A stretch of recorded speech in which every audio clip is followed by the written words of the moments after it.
sio mambo makubwa kimwili isipokuwa mambo makubwa kichwani, yani namaanisha akili. Mtamfahamu jina lake. Mambo Poa. kwa vizuri? Mzima. Okay, unaitwa nani? Naitwa Bahati Samson.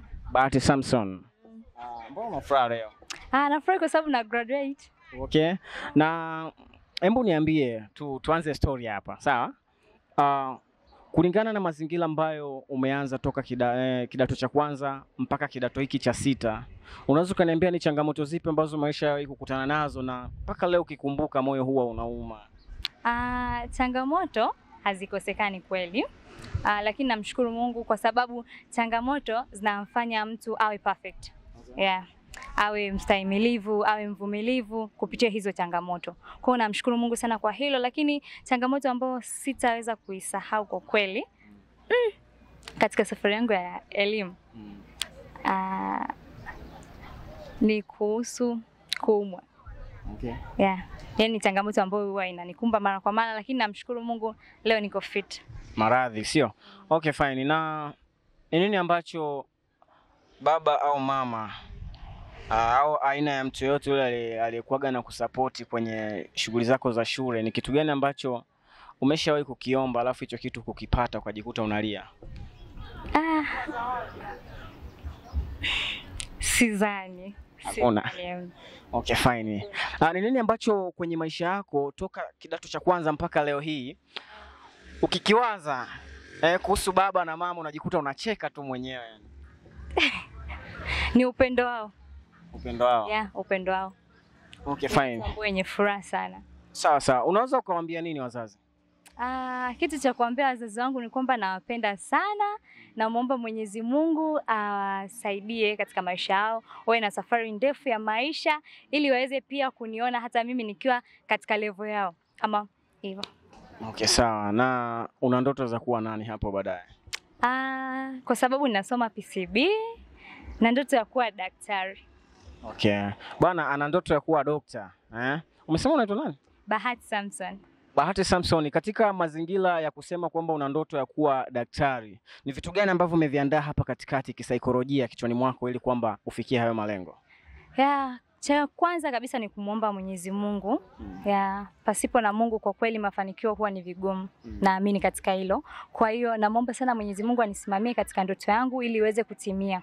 Pia kitu kingine, katika kusoma unahitaji uwe na ile decision making kwamba nasoma una target vitu gani. Kwa nasoma ili kutarget kwamba nitapata kitu fulani kizuri. Kwa namshukuru Mungu na pia namuomba sana Mungu anisaidie kwa yale ambayo nasoma, kwa vile vitu ambavyo navifanya katika masomo yangu, anisaidie ili niweze kuperform vizuri. Okay, fine. Na ni nini ambacho ukiachilia mbali masuala kutoa ada za shule, vifaa vya shule na nini, ni kitu gani ambacho huwa unakikumbuka kwa wazazi wako kinakuempower, yani kinakupa nguvu kiasi cha kwamba unasema lazima nifanye 1 2 3? Ni juu ya wazazi wako na priority kubwa sana kwangu. Okay. Wananipigania sana kiasi kwamba nikikaa nikafikiria nasema hapana, nikiwaangusha wazazi itakuwaje?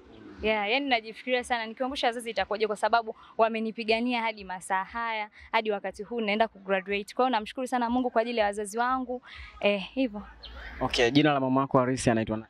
Scholastica Kube. Hebu mwambie kitu basi. Mama nakupenda. Okay, fine. Na baba anaitwa nani? Baba anaitwa Shabani Ali Hamis. Okay, pia naye mpe big up. Baba nakupenda sana. Okay, fine. Na labda kwa mazingira harisi ambayo unaishi kwenye issue nzima za shule, una marafiki wa aina gani? Marafiki ninao.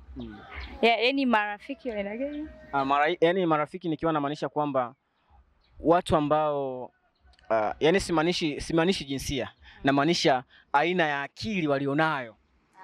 Sawa. Kwa kweli namshukuru Mungu kwa kunipatia marafiki ambao kwa kweli tunapambana nao katika kila kitu, tuna cooperate together, tuna uhusiano mzuri katika kimasomo, pia katika imani. Kwa hiyo namshukuru sana Mungu kwa kunipatia hao marafiki, kwa sababu Mungu anatusaidia, tupo katika imani moja na pia tuna mipango pamoja, mipango ambayo Mungu anatuwezesha tuwe katika hali moja. Okay, fine. Kwa kufunga tu labda nijaribu kukuuliza kwamba Unawaahidi nini wazazi ambao wamepambana from scratch mpaka leo jinsi ulivyo?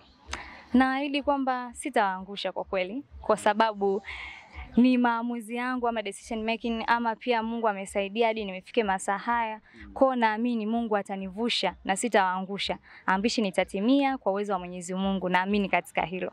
Okay, ndugu yangu, kama jinsi ambavyo na umemsikiliza hapa mdogo wetu, dada yetu, rafiki yetu, ndugu yetu, mtoto wetu, ameongea vitu ambavyo ni pointi sana, lakini mwisho wa siku anataka kuwa daktari. Kwa hivyo wewe ambao unaangalia picha hii, tafadhali sana usiwe na kinyongo, hebu tengeneza mazingira ya kutengeneza maombi kwa ajili yake, ili kwamba mwisho wa siku akutibu na wewe utakapokuwa unaumwa. Asante.